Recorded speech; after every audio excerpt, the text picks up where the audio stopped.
કોતરવાડા ગામે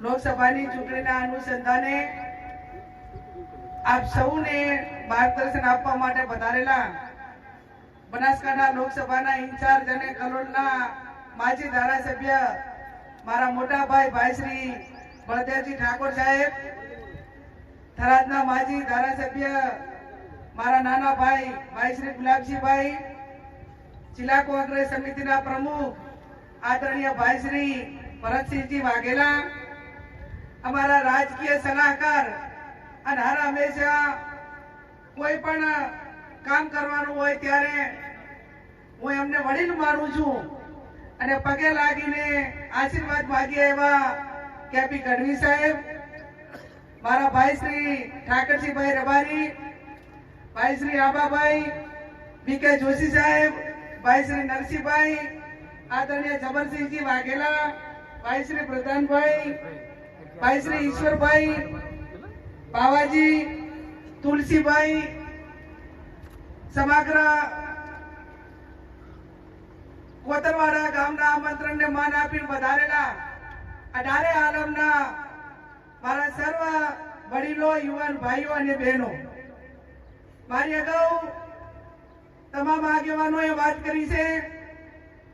એ વાતમાં આગળ ધપાવતા આપ સૌને હું વિનંતી કરવા માટે આવી છું કે મારા જાહેર જીવનના 28 વર્ષમાં તાલુકા પંચાયતના પ્રમુખથી કરીને આજે આ લોકસભાની ચૂંટણી 2024ની આપ સૌના આશીર્વાદથી લડી રહીશું. ત્યારે ભાઈ શ્રી બળદેવજીએ ખૂબ સારી વાત કરી કે આ ટિકિટ એ કોઈ ગેનીબેન ઠાકોરને આપી નથી.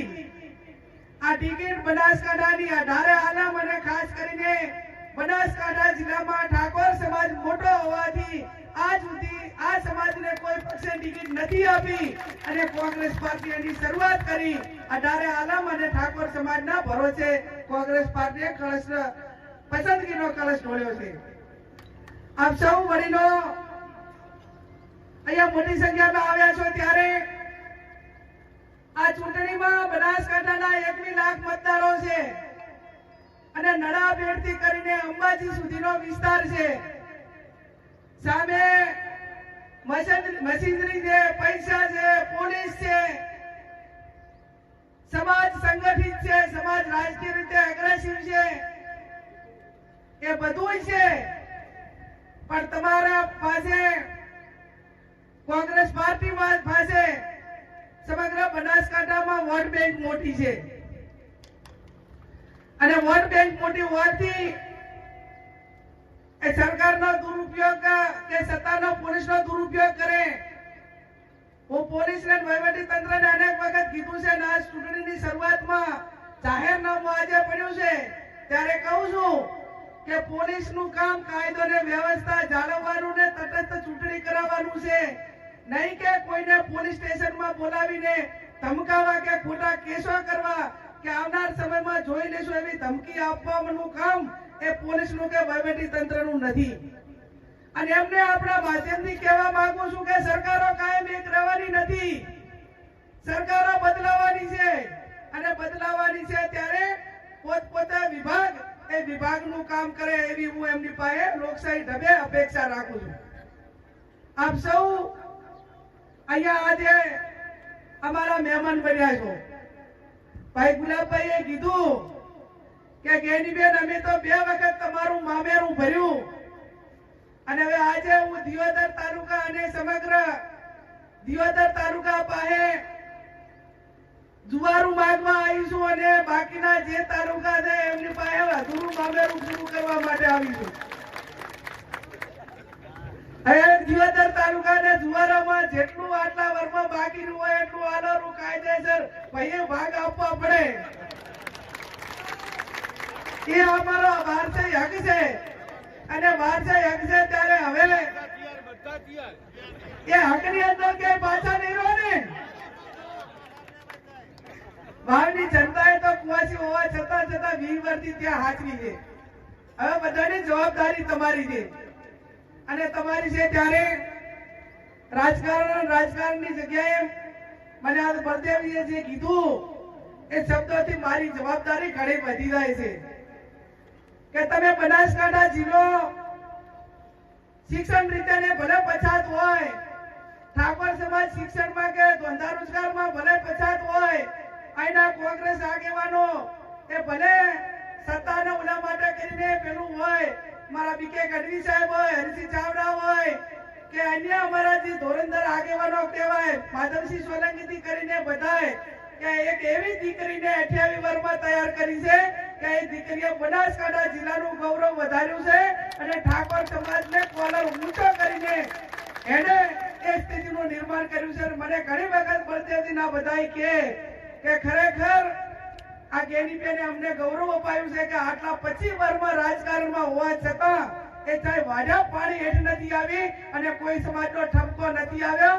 ત્યારે સાહેબ હું તમને ખાતરી આપું છું, બાવડી મંડળને અને સમાજના આગેવાનોને પણ ખાતરી આપું છું કે તમારી બેન દીકરી, તમારી વહુવર ચાહે કોઈ પણ પરિસ્થિતિનું નિર્માણ થાય, ઘણા બધા પૈસા માટે અને સત્તાઓ માટે અને ના રાજીનામા આપવાના હોય, જેની પરિસ્થિતિઓ સારી હોય છતાં પણ કોઈક ને કોઈ કારણોસર ધારાસભ્યોમાંથી મને ચૂંટાણા પછી 17 જેટલા ધારાસભ્યોએ રાજીનામું આપ્યું અને એ ટાઈમે પણ મેં કીધું હતું કે જ્યારે હું આ વિધાનસભાની ચૂંટણી લડતી હતી, મારો રાગા નેડાનો ઠાકોર સમાજ એ કોલસા પાડીને બીજેથી મતદારો લાવતા હતા અને એ ટાઈમે એમને મને કીધું હતું કે અમારી બેન માટે અમે કાળી મજૂરી કરશું પણ આ ચૂંટણી જીતાડશું અને એવા લોહીના પરસેવાના પૈસે હું ચૂંટણી જીતી હોઉં ને ત્યારે મને એમનો વેપાર કરવાનો કોઈ અધિકાર નથી અને જો વેપાર કરું તો કુદરત મારું હાથ ભેડીએ પણ સારું ન કરે.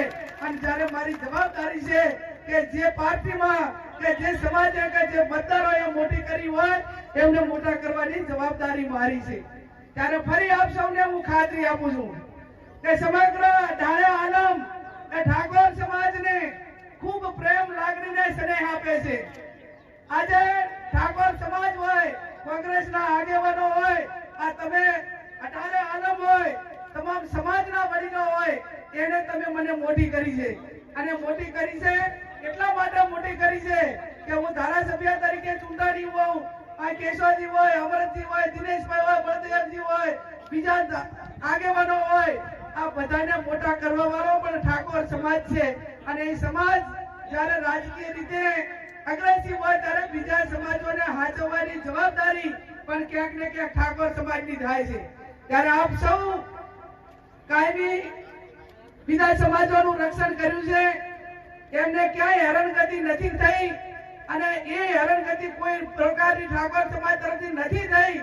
એટલા માટે કરીને છેક સર્વે રિપોર્ટ હોય અને કોંગ્રેસ પાર્ટીએ લોકસભા સુધી ટિકિટ આપી હોય તો એ તમે બધાને મદદરૂપ થયા છો. એ આબરૂના કારણે આ કોંગ્રેસ પાર્ટીએ ટિકિટ આપી છે.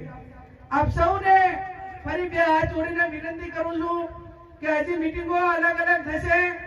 આજે જે સંખ્યામાં આવ્યા છે એનાથી 50 ગણી સંખ્યામાં જેતરે પાલનપુર ફોર્મ ભરવા જવાનું હોય ત્યારે ફોર્મ ભરતી વખતે સમગ્ર બનાસકાંઠા જિલ્લાના એક નારો છે કે બનાસની બેન ગેની બેન અને એ જ્યારે ફોર્મ ભરતી વખતે રિક્ષા હોય, છકડા હોય, ટ્રેક્ટર હોય, હોન્ડા હોય અને જે પણ સાધન તમારી પાસે છે એ તમામ સાધનને બેનનું ફોર્મ ભરવાનું હોય તો અહીં જેટલા છે એટલા બીજાને પણ અમે કહેશું કે દે આવો એ બે જણા આવજો.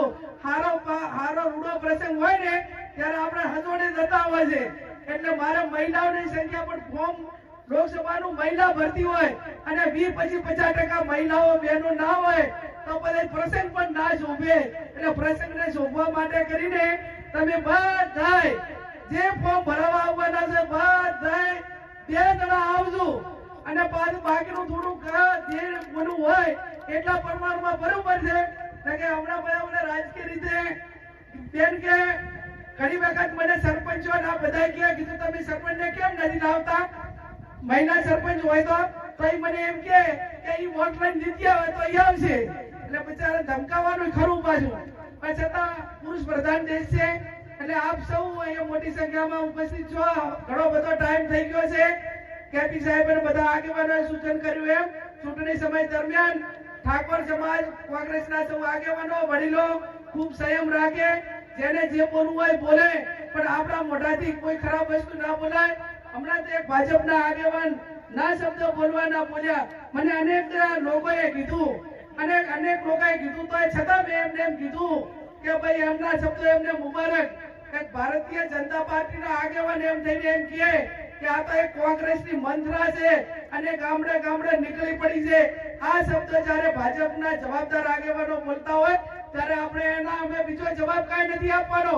જવાબ એટલો જ આપવાનો છે, ચૂંટણીમાં જવાબ આપવાનો છે કે અમારી બેન દીકરી એ મંત્રા હતી કે અમારી બેન દીકરી લોકોની સેવક હતી. અને એ જવાબ જ્યારે તમારે બધાએ સાથે મળીને આપવાનો છે ત્યારે વિશેષ ના કહેતા આપ સૌ ઘરના પૈસે 1 રૂપિયો કોઈને ફોન પણ કર્યો નથી. માત્ર પોતપોતાના સાધન લઈ અને આયા છો. આ લોકસભાની ચૂંટણી છે, મારા કને કાંઈ નથી, તમે દુવારું હાલો એટલું જ છે, જે હાલો એટલું. એટલે પોતપોતાના દુવારા દિયોદર તાલુકો દુવારામાં પોતપોતાના ગામનો ખર્ચો ઉપાડીને જે હોય એટલો, અને બાકીના જે તાલુકા છે એ અધૂરું મામેરું હતું એ પૂરું કરે. આટલો જ શબ્દ સાથે આપ સૌ મોટી સંખ્યામાં આવી અને અમને બધાને મનોબળ પૂરું પાડ્યું. ઠાકોર સાહેબનો, બધા આગેવાનોનો ખૂબ ખૂબ હૃદયપૂર્વક આભાર માનું છું. અને હવે પછી જ્યારે જિલ્લા પંચાયતની સીટ વાઇઝ મીટિંગ થાય એ ટાઈમે પણ આપ સૌને કહેવડાવશું. આપ બધાનો ખૂબ ખૂબ હૃદયપૂર્વક આભાર.